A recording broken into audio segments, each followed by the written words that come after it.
Hello, welcome po sa ating program Empowering OFWs.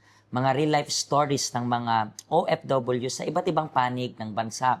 As of now, ang ginagawa namin yung program na ito, nandito kami sa Hong Kong, China, and gusto po namin na kung matulungan man kayo ng program na ito, share nyo po yung link na ito para sa lahat. And then siguro po, meron rin po kayong mga experience. Pwede nyo pong i-comment sa ating comment section or siguro pwede kayong mag-send ng mga voice message sa helpline natin. And then, one of this day, pwede naming i-play yung mga na-experience nyo rin dito sa program natin. You can be our specialist. Siguro po, nasa Middle East kayo. Siguro naman kayo po ay nasa America or nasa Europe or even dito sa Asia. And you wanna share as well, siguro na one of our stories nakarelate po kayo, na-inspire kayo. So, share us yung sabihin natin naging experience ninyo and then we are going to be very glad na i-share rin yung experience ninyo para sa mga viewers natin.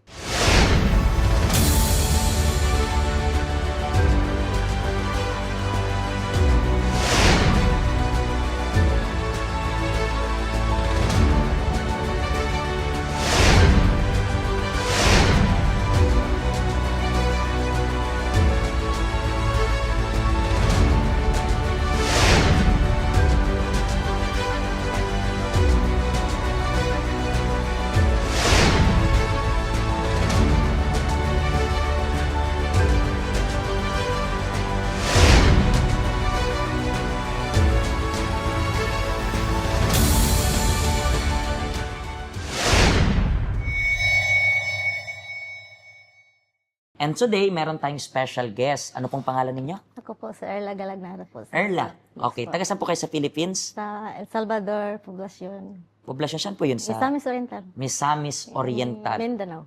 Mindanao yun na. So, gano'n na rin po kayo katagal na OFW? 21 years na po. Pastor. Pero dito lang sa Hong Kong? Yes po. Wow. Ilang employer? Pangatlo na ngayon. Sa unang employer, Terminated ako. so yung pinaka first time mo, ilang Terminated. months lang? Considered finished siya. Kasi 1 month na lang. Kasi hindi talaga siya ang employer ko. Parang nag-work ako na, parang illegal yun. Kasi hindi siya ang pumirma noon. So parang may sumalo lang, parang ganun? Siya ang nagpirma noon yung son sa friend niya. Then, Pero bakit consider as finished contract yun? kasi 1 month na lang. Ganun ba dito talaga or hindi naman, dati lang? Ganun naman. Ganun? Basta 1 month na lang, matapos yung kontrata, considered na siya.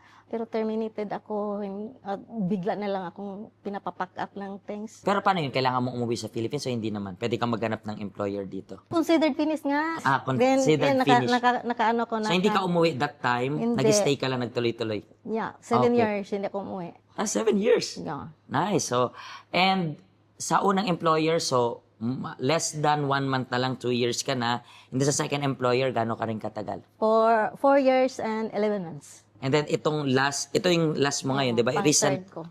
So ilang years ka na ngayon sa 13 years. 13 years itong current employer mo. And anong naging reason mo kung bakit ka nag-abroad? Napuno na po ako, pastor, sa asawa ko. Daming babae. Ang daming anak. Ang alam ko lang, 4 na anak sa 4 na babae. Yun ang pagkakaalam mo. Oo. Hindi mo pa sure Hindi ko kung... alam yung iba. Ang daming Then, Pero as of na hiwalay na kayo. gusto siyang pigbalikan, pero ayaw ko na. Parang napuno na ako. Kasi palagi ko naman siyang binibigyan ng chance na gano'n. Babalik naman. Paulit-ulit lang Oo, lahat. diba? Masakit lang. So lagi kang lang Oo, nasasaktan. masakit lang kasi pag mawala na yung sakit na, pag babalik ka, babalik na naman ang sakit. Kaya nga, hindi na ako. So wala na talaga kayo. Oh, friend lang kami. Na lang. Pero yung time na nag-abroad ka, sabi mo nga, anong pinaka-reason mo once again? Napuno na ako sa asawa ko. So napuno ka sa asawa mo. Gusto ko na siyang iwanan at saka... And then bakit naging solusyon mo yung pag-abroad? Kasi sa Pilipinas, sunod na siya, masundan na. Hindi na siya makasunod sa akin.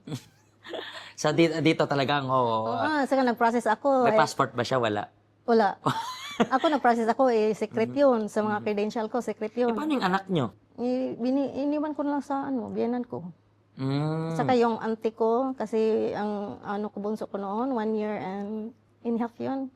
Yung auntie niya.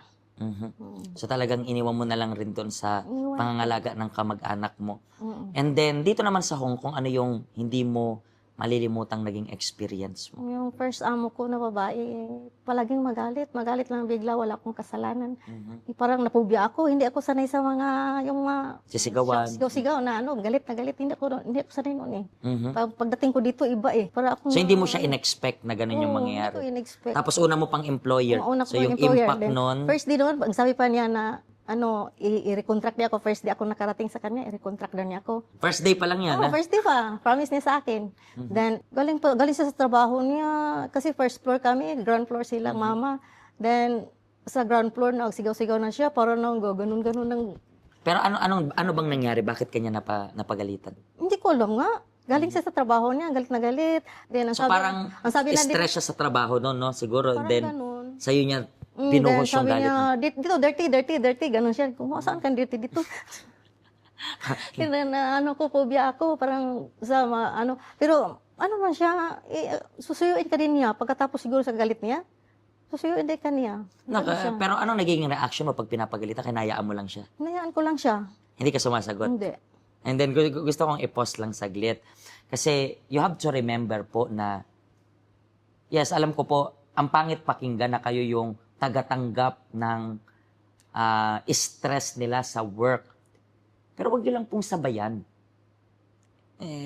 Wag ka nang, naku, wala naman akong ginawang mali. Alam ko wala kang ginawang mali, pero sabi ko nga, minsan isa sa, I believe, trabaho natin dito sa Hong Kong is tagatanggap ng stress. Pero, syempre, malaking problema rin yan. Bakit? Kasi, pag hindi ka okay, kapag hindi ka po malakas, anong mangyayari? Pwede itong mag-cause ng mental health na problem po ninyo. Bakit? Kasi, imagine mo, makakatanggap ka ng hindi magandang salita. Minsan, mapupuno ka rin, and then how many times masasagot mo. Pero, kung masasagot mo siya, siguro yan yung gusto mo, sagutin siya, sigawan rin siya, and then afterwards, ano rin mapapala mo? Diba? Alam ko minsan, wala rin sila sa lugar, pero I believe di ka naman nila sasaktan, at kapag nasaktan ka nila, kailangan mo silang reklamo. Dito sa Hong Kong, gumagana naman yung batas, so you can file yung complaint para sa kanila. Hindi mo kailangan matakot. Siguro nagtrabaho ka sa Middle East na akala ninyo na dito sa Hong Kong di gumagana yung batas. Kala mo papaboran yung amo mo. Dito sa Hong Kong, it's different. Alam niyo po na gumagana yung batas dito. And then, paano ka po napunta dito sa help center? Nakapulot ako ng leaflets po, Pastor. Saan? Saan yan? Saan Sa lugar? Central, sa Blackman. Sa my bins. One of the bins there din. So, napulot mo. Napulot ko, binasa ko. Ano bang flyers yan? Tungkol saan? Tungkol sa Blessed Oil. Yung contribution of Blessed Oil, yung testimony doon na na-heal siya sa breast cancer niya. Bakit may cancer ka ba rin noon? Wala Hindi, naman. may lumps ako sa dito, may bukol ako dito sa ano. So, nakatanggap ka ng blessed oil. Hindi, pagdating ko dito wala pa, hindi pa namigay ng Blessed Oil. So Nagpunta ka parang lang. napunta ka pa bago pa dumating yung blessed oil event. Day of Power yun pagpunta ko dito. Ilang years na po ba kayo dito sa help center? 17 years. 17 years na rin. Nice. And within 17 years na ito, ano rin yung nakita mong changes sa buhay mo? Dito nagbabago ang course ng buhay ko. Hindi na ako, pa saan-saan lang sa day off, di ba? Parang Palagi walang direction, di ba? Walang direction. Then, palagi lang sa video kay pakanta-kanta, ganun. Ganun lang ako. Then, pag uwi sa bahay, ganun lang. Parang masaya na ako na makakanta, pero hindi pala yun ang tunay na kasayahan. Dito ko natanggap ang tunay na kasayahan. Siguro po hindi nyo mag-gets yung sinasabi nilang tunay na kasiyahan. Subukan nyo lang pong magpunta dito. And then, we even gonna say sa inyo na kung hindi mo naman nagustuhan, hindi mo kailangan bumalik. Hindi mo kailangan bumalik. Napansin nyo po na may mga na-interview, may mga guest tayo dito na pumunta naman sa umpisa din nila nagustuhan. Bakit? Kasi hindi pa right time. Pero ikaw, siguro naghahanap ka nitong tunay na saya. Siguro napadpad rin to. Kung napulot niya yung flyer, siguro ngayon napulot mo lang tong video na to. Hindi mo alam kung bakit ka nanonood nito. Subukan mo lang. Bukas kami everyday para tanggapin ka. Alam niyo po na araw-araw dito sa Help Center, pumupunta yung napakaraming tao para tumanggap ng suporta mula sa Panginoon. Kasi kung hindi niyo po alam kung sino yung sasandalan ninyo, tunay na masasandalan ninyo, mahihirapan po kayo dito sa abroad. So ngayon, nakikita nyo po na merong changes sa buhay niya. And then itong changes na to nag-aabang para rin sa inyo. Maraming salamat po sa pag-share nyo ng story ninyo. And by next week, meron pa rin tayong episode para sa inyo, dedicated para sa inyong OFWs. Pagpalain po kayo ng Diyos. Hello, ako po si Pastor Joshua dito po sa UCKJ Health Center dito po sa Hong Kong. At yung mga napanood nyo pong testimony ay mga testimony ng mga OFW dito sa Hong Kong. Pero I believe makaka-relate rin naman kahit nasaan po kayong bansa. Basta OFW.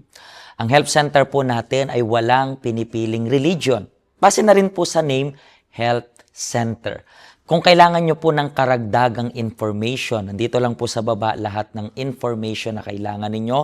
Kontakin nyo lang po kami at magiging masaya po kami na matulungan ka, ma-assist ka, nasaan man po kayong bansa. Pagpalain po kayo ng Diyos.